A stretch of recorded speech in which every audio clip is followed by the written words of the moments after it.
Hi, this is Ike from Groovy Entertainment. Today we got another record to play for you. Today's record is the Goose Girl. So let's get started.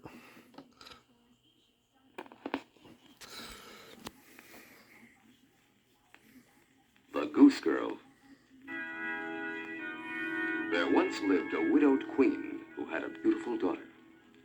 The queen arranged a marriage contract between her daughter and a king's son who lived in a distant land.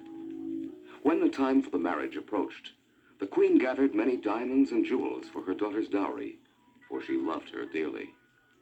The queen also called on her most trusted lady-in-waiting and told her to accompany the princess to the foreign land and deliver her to her royal bridegroom. 2 horses were provided for the journey.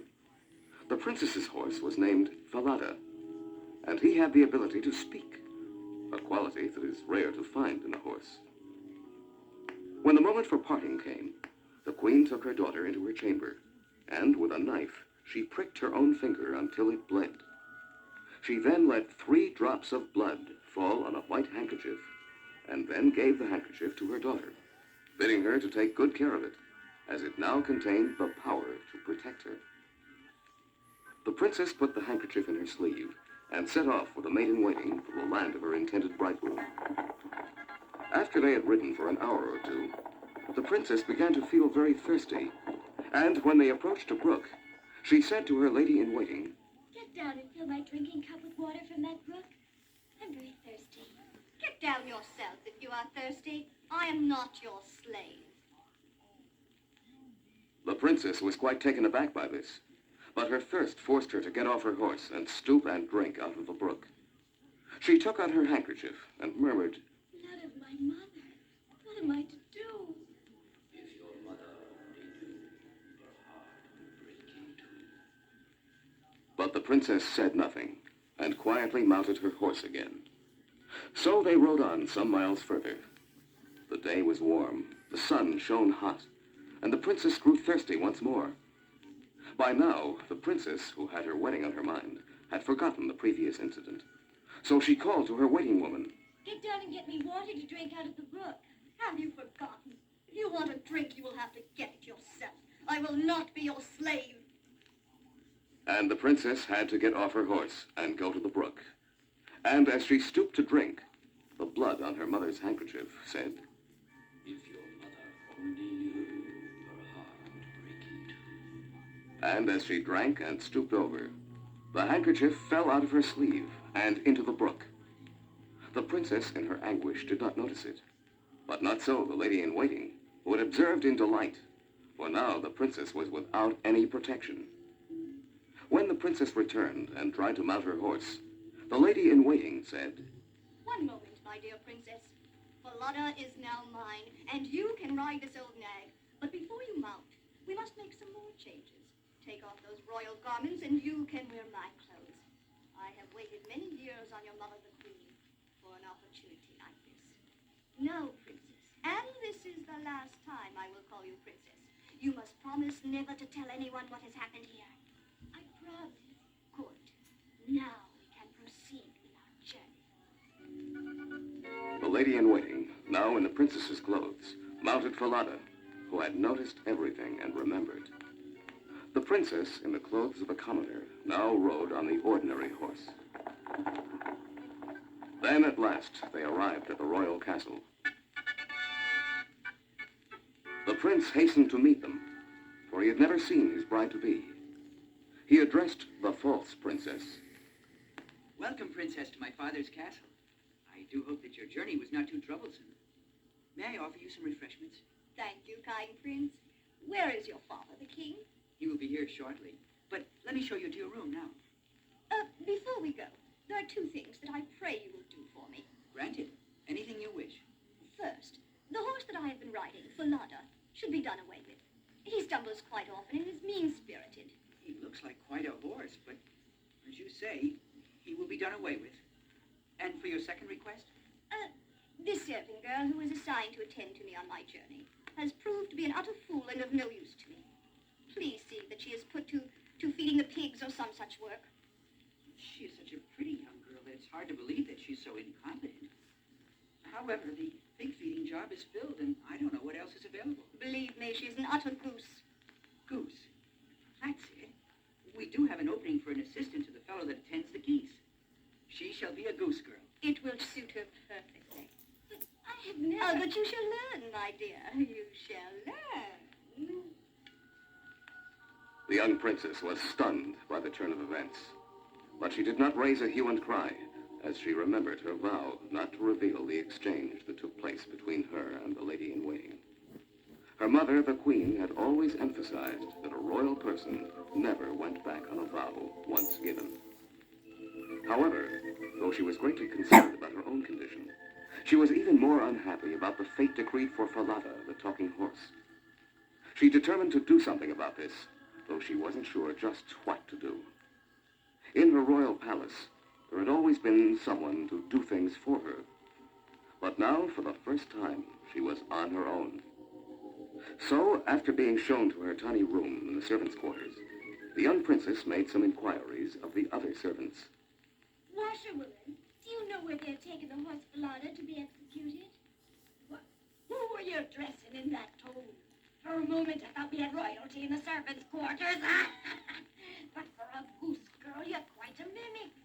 The horse has been taken to Jonah the soap maker, who lives in the back of the north wing. But mind your manners. I will, and thank you. Well, the princess was learning. She would now have to treat the working people as her equals, if she was to adjust to her new life. Off she went to see Jonah, a bit uncertain, but determined to save Falada. Boil, pots, boil.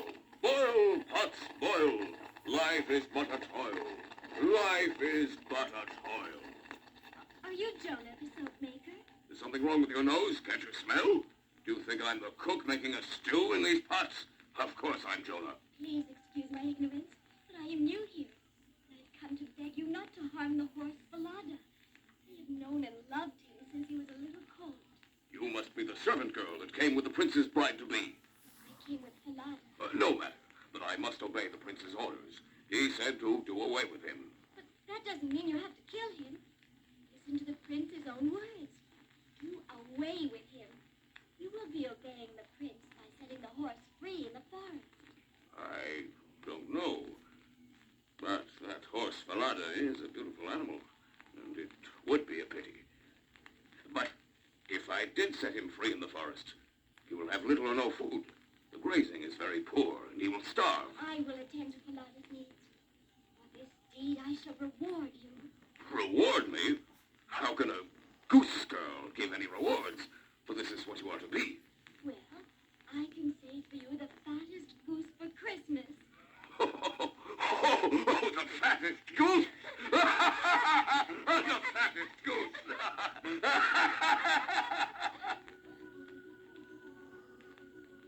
Well, didn't the princess handle that situation very well? With a little assurance and a pretty face, which she certainly had, you can overcome many difficulties. Now she had saved Falada, who was set free in the forest. And when the princess went to attend her geese, she would always take some feed and leave it for the horse at the same place each day. Falada would come as the princess called. Oh, Falada, are you still there? 'Tis you, Princess Fair. If your mother only knew, her heart would break in two. So they would greet each other every day. Off in the distance, Conrad, the goose boy, would sneak a look at the proceedings. But he wasn't sure if the horse was really talking, or if it was just the wind. The wind had been playing many tricks with him lately. When he tried to tease and pester the princess while she was combing her hair and setting it in braids, the princess would sing. Wind, wind, gently sway, blow Conrad's hat away. Let him chase our field and fold, till my locks of ruddy gold, now astray and hanging down, be combed and plaited. Then there came a gust of wind, and away went Conrad's hat, and he after it, while the princess combed and bound up her hair. This happened every day, and Conrad became so aggravated that he went and complained to the king.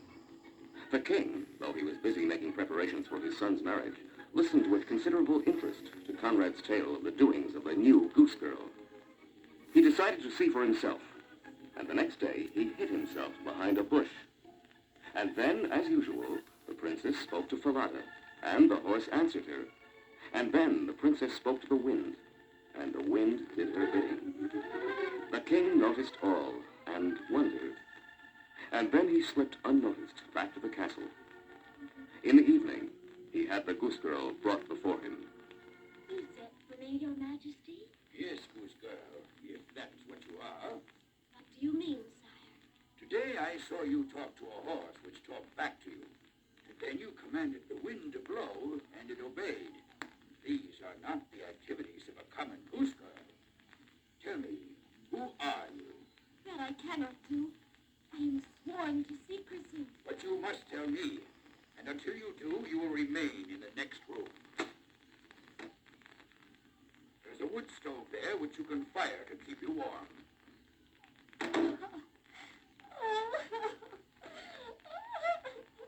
The princess cried and cried as she felt that all had forsaken her. After a while, she felt cold, and she went to the stove to start the fire. She opened the stove door and began to arrange the wood. Oh, I wish I knew how to start a fire. My mother, the queen, never taught me how to do such things. She always said, the prince should not learn to do anything. In a week's time, I learned to be a goose girl. I wonder how my lady in waiting is marrying such princess. Now, being a princess is something that can't really be learned. Or can it? She said she watched me and my mother quite carefully. She is a good actress. When the princess had opened the stove door, her entire speech could be heard in the next room through a ventilator which was connected to a stovepipe. Naturally, the king had overheard all, as he was well aware of the stove's broadcasting power. He called the princess back to his room. Well, goose girl, have you decided to tell me about yourself? I am sorry, Your Highness. I have made a vow and I will not go back on my promise. All right, my girl, you may go back to your quarters. But I want you to attend my son's wedding, which will be held 2 days from now. No buts.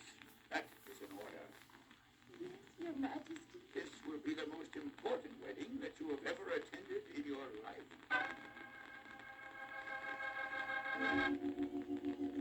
The king now knew that the princess and the lady-in-waiting had exchanged places. But if he just made an announcement to that effect, the lady-in-waiting would certainly deny it. And there would be doubt in some people's minds. He must devise a scheme that would expose the usurper once and for all. For the next 2 days, the castle was the scene of feverish activity. All hands were busy in preparation for the royal wedding. The cooks were cooking, the bakers were baking, the seamstresses were sewing, and then the king made an announcement. In honor of my son's wedding, we will now present awards for the best cake, the best dish, the best new clothes, and for the best dressed lady.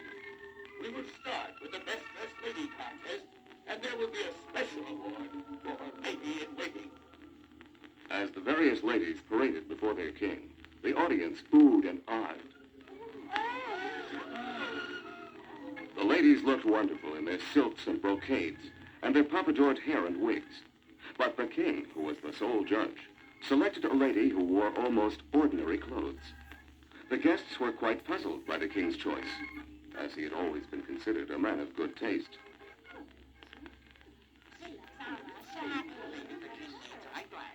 No one was more puzzled than the lady-in-waiting, who was to be the king's daughter-in-law. She couldn't refrain from speaking. Your Highness, is this really your choice? Why, yes. Is there any question? I have seen many beautifully dressed ladies, and this one doesn't compare. How can you say that? Especially when a princess is usually trained to know nothing. I am not one of your empty-headed princesses. I have dressed many a lady, and I ought to... She said... Oh! What did I say? I didn't I mean... know exactly what you mean. You are a lady-in-waiting, and not the princess. The goose girl is the true princess. So the wedding between the lady-in-waiting and the prince was cancelled. And the true princess, who had been the goose girl, now became the bride of the prince, who promised that in the future he would not judge people only by their appearance. And as for the lady-in-waiting, she would now play a new role. She was given the job that she had recommended for the true princess, that of feeding the pigs. What do you think of that?